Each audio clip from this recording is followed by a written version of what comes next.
Plenty of action across the world, but we are focusing on the World Cup qualifier that is coming between Egypt and Ghana on the 13th of November. So much talk has gone into how the Black Stars did not start well by Ghanaian standards really against Uganda in the last game that was played in Tamale. But what are Egypt doing ahead of that game? In a couple of hours ago, we understand that the Ministry of Interior of Egypt, together with their country's Ministry of Sport, agreed that 75,000 fans will be allowed into the Bog El Arab Stadium in Alexandria to face Ghana. That will be in just over 2 weeks.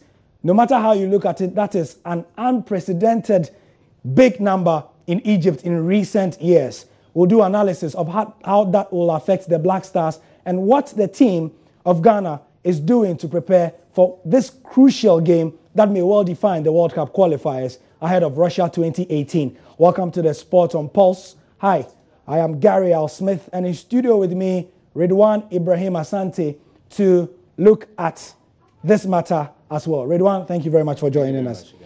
World Cup qualifiers coming up. Last week, we heard that Egypt was one of the teams who are going to be playing in the AFCON qualifiers, in the AFCON itself as well. Now they say 75,000 people are going to be in stadium. Yes, I've heard, others say we've got international players who've played, at the biggest stadia in Europe, in the rest of the world. Even at the World Cup, they had, a huge crowds at the stadia. So what's the big deal about 75,000? Yes, this is how the calculation looks like. We couldn't even fill the Tamale Stadium with 25,000. Initially, the Bog Al Arab Stadium was supposed to accommodate 50,000, which means 25,000 more than what we saw in Tamale. And this time, it's a partisan crowd. Unlike the World Cup, unlike the league match in your league in Europe or wherever, whereby you've got fans coming in from both clubs or both teams playing, this is going to be wholly Egyptian fans. And if you've been to Egypt before, you understand that it's a footballing nation. They don't joke with their football. And in Alexandria is supposed to be a tourist, destination, and it's got a lot of people there. It contains a lot of beehive of activities, and you have people who love football also coming in, from that end. You should visit, the stadium in Egypt to have a feel of... it's crazy. It's crazy. Even look at the Port Said incident and what happened in Port Said. I've had the opportunity of being at as many as 6 stadia in Egypt. And so I can have a feel. Yeah. If you enter the Cairo International Stadium, it's like a den. Yeah. You just look up there and the fans, wow, that's intimidating. So that's what Egypt want to do.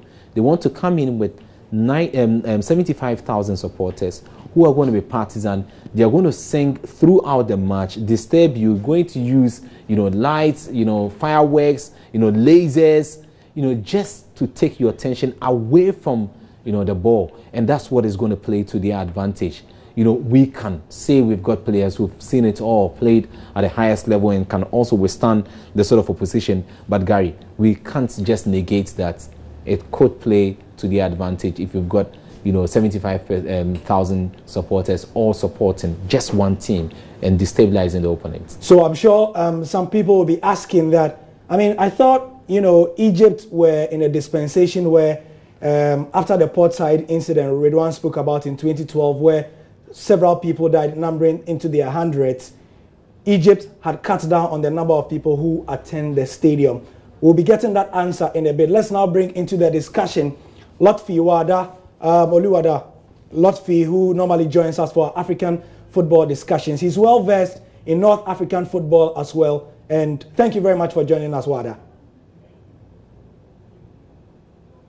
Hello, Wada. Can you hear me? Thank you very much for joining us. Thank you for your invitation, as usual. Okay, so our question is, and we'd like you to just sit back a bit because the screen looks like it has cut off your head. Yes. Yeah. Yes. So what we're asking is, first of all, why is Egypt suddenly allowing so many people into the stadia where we know that for the last 4 years or so, they've actively tried to cut down on the number of people who do that? I think personally, that as Ridwan said, that they allowed a huge number, but actually there will be more than 75,000 people. I think there will be 90 because even you can enter without a ticket as usual. But I think they are allowing many people, as you said, for putting Ghana on pressure, and especially because also it's probably Egypt's biggest game since I would say since 5 years, because they have a big chance to create a huge gap with Ghana only after match day 2. So I think they know that they have this chance and they want to take it at 100%, and they want to make every argument on their favor. Right. Good point. But Wada, while I speak to Redwan, would like you to shift your camera position again, because at the moment it looks like you are decapitated. We are seeing just half of your head. So just yes, this is much better. Now, you are also North African, even though you live in France. Tell me about the stadium culture and why it's such a big deal in North Africa to have the 12-man in crucial game like this. It's a big deal because our fans, for instance, from Morocco to Egypt, I think our fans have been heavily influenced by the Italian culture or even the Latin culture, because we have because our fans and even people there are very keen on their football. And in the past years, you saw that, for instance, fans are turning out even for small games. For instance, it's not even rare to see teams like Esperance or Al Ahly, etc., having for training 1,000 of people, or even yes, to 10,000 of people just for training. So yes, people have a big link with their entities and even their clubs. So I think that's why, and it's, as said previously, mainly influenced by the culture, the footballing culture, which from Italy, in which you can see that the Good culture point. is between clubs and fans and even entities is pretty great.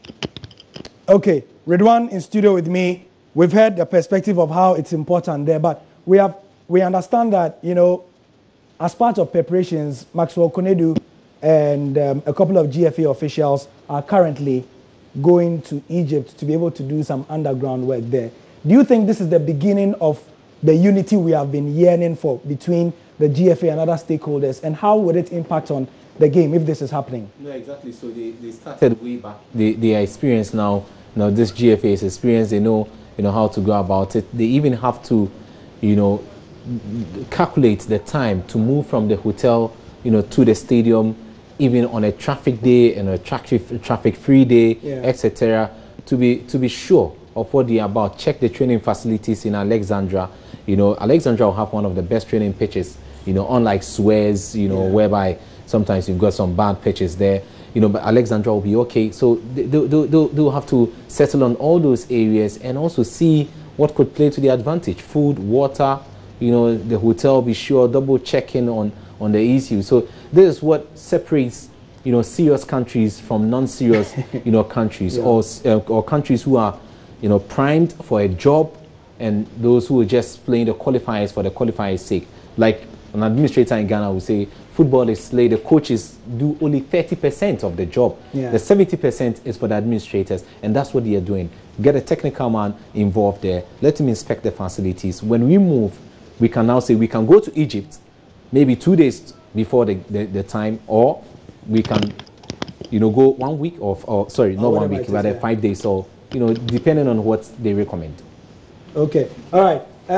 Wada, final word for you. Now that this game has all our attention on the 13th of November, what would you, as somebody who watches North African football, think that the Egyptians will be doing to get an advantage over Ghana? I think, as said, for instance, first of all, they will let every people enter in the stadium, because the number of 75,000, sorry, won't be respected. I think there will be 90 or 80,000 people in the stadium, because it's always like that. The gates are open and some people come without tickets and then let them enter. Wada, your point is well made. I'm told that we don't have a lot of time. But what he says essentially is that 75,000 people is the official number, but we can expect 80 or 85,000 people at the Borgel Arab Stadium. Ridwan, thank you very much for your time.